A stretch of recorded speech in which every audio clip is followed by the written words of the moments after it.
If you cry because the sun has gone out of your life, your tears will prevent you from seeing the stars. This is Rabindranath Tagore. I think it's in hindsight, it's really it's much easier to see that. And in the moment, it'll be very difficult. I think it's a beautiful quote, and it reminds a person that everything happens for a reason, and what's on the way is part of the way, and what's on your journey is part of your journey.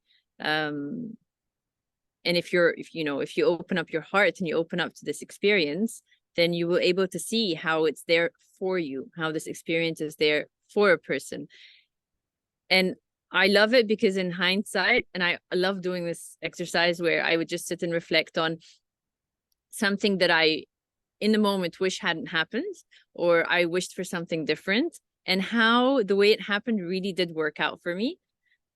It's just a really beautiful reminder that to go flow with life, to trust the universe, to trust what's coming to life, and to know and to see how this really does work out for one after.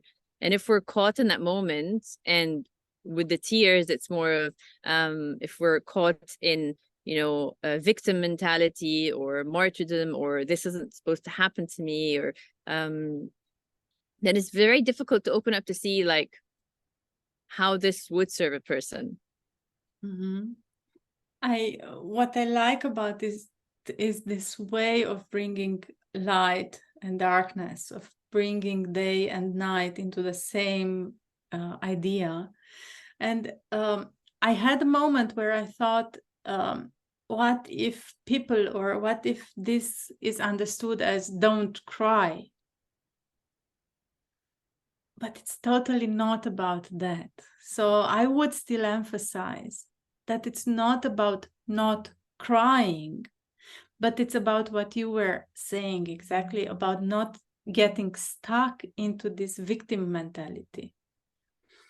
Because yes, we can cry, but don't let the crying become the norm. And just see, then allow yourself to be in the light, to be in the dark, to be in the light, in the dark, because this is what life actually is. It's a series of events that we co-create, that we are a part of.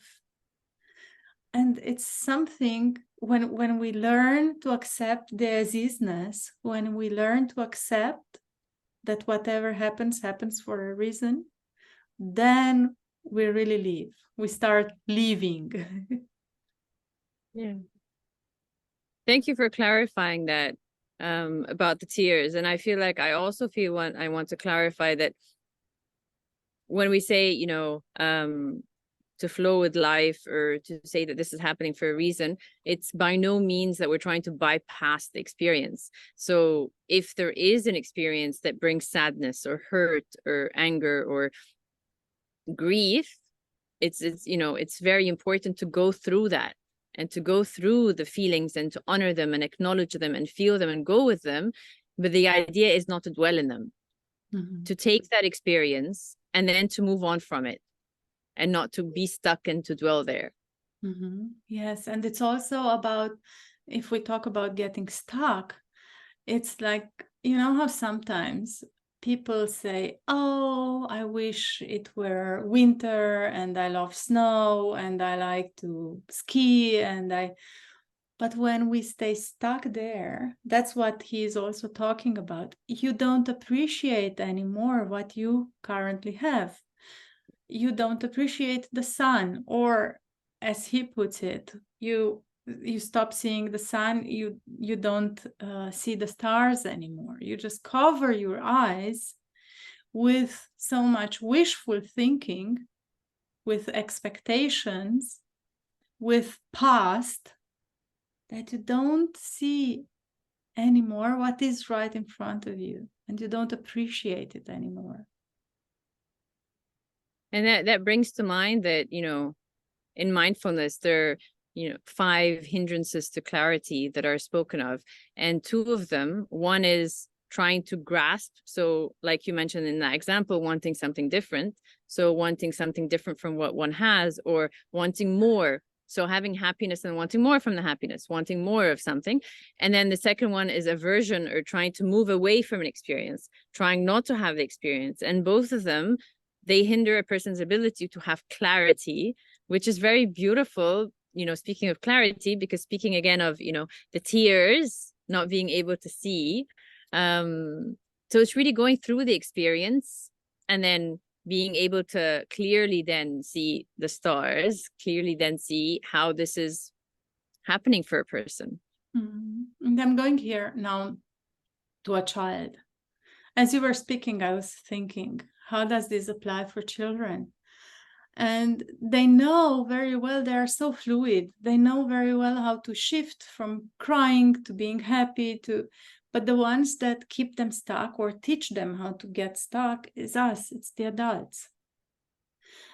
Or when they feel like crying, they start crying, we start with the explanations, with the reasoning, and we pull them away from the feeling, from actually being with what is. Because if you've seen, especially a younger child, they are so flexible. Like they cry now and they are happy the next second, and you think, what's going on? But it's actually, that's how they are, right? And when they move so fast, and then, I've had a parent say, well, because he was never upset. He was acting to get what he wants. You can't be so upset and then the next moment be so happy. But like you said, there's so much more fluid and able to move faster. And then when an adult cannot stay with this discomfort, is it the discomfort? Are we worried about the discomfort of the child, and that's why we want to move them away from it? Or are we feeling discomfort by the child's discomfort and hence wanting to change what is happening? I know the answer to that. Right?